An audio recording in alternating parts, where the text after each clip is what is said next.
এবার 2 শতাধিক জামায়াতে ইসলামী কর্মী ও সমর্থক যোগ দিয়েছেন বাংলাদেশ জাতীয়তাবাদী দল বিএনপিতে। আর এমন ঘটনা ঘটেছে নির্বাচনের ঠিক আগ মুহূর্তে।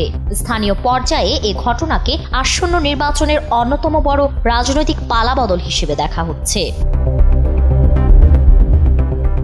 জানা গেছে, দীর্ঘদিন জামায়াতের নির্যাতনের শিকার হয়ে এবার বিএনপির মনোনীত প্রার্থী মেহেদী হাসান রনির হাতে হাত রেখে আনুষ্ঠানিকভাবে বিএনপিতে যোগ দিয়েছে ঝিনাইদহের কোটাচাঁদপুরের জামায়াত কর্মীরা। আমরা ইতিপূর্বে 42 বছর যাবত আমরা জামায়াত ইসলামী ছিলাম, কিন্তু এখন বিভিন্ন নির্যাতন নিপীড়নের শিকার হয়ে আমরা এখন রনি ভাইয়ের হাতে হাত দিয়ে যোগদান করলাম ইনশাআল্লাহ।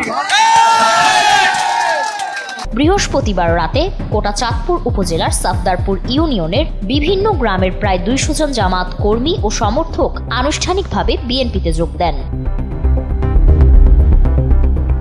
এ সময় নতুন যোগদানকারীদের স্বাগত জানান বিএনপি নেতা মেহেদী হাসান রনি। তিনি বলেন, দেশে গণতন্ত্র পুনরুদ্ধার ও জনগণের ভোটাধিকার ফিরিয়ে আনতে বিএনপির বিকল্প নেই। জনগণ এখন পরিবর্তন চায়, তাই দলে দলে বিএনপিতে যোগ দিচ্ছেন মানুষ।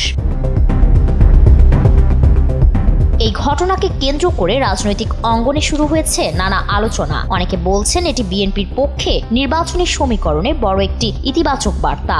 বিশেষ করে দীর্ঘদিন ধরে জামাত ও বিএনপির মধ্যে সম্পর্ক শিথিল থাকার পর এই যোগদান রাজনৈতিক বাস্তবতায় নতুন মাত্রা পেয়েছে।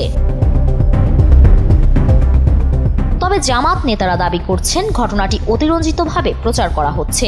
স্থানীয় জামাতের এক নেতা বলেন, যারা যোগ দিয়েছে তারা প্রকৃত জামাত কর্মী নয়। অনেকে আগে থেকেই বিএনপি বা আওয়ামী লীগের রাজনীতির সঙ্গে যুক্ত ছিল। বিষয়টি রাজনৈতিক উদ্দেশ্যে প্রচার করা হচ্ছে। অন্যদিকে বিএনপির স্থানীয় নেতাকর্মীরা বলছেন, জামাত থেকে আসা এই নেতাকর্মীদের যোগদানের মাধ্যমে দলের ভেতরে নতুন উদ্যম তৈরি হয়েছে।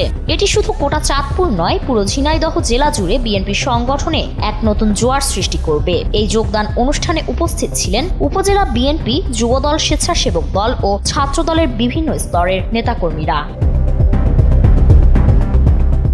ফারিন রহমান প্রীতি, এনপিবি।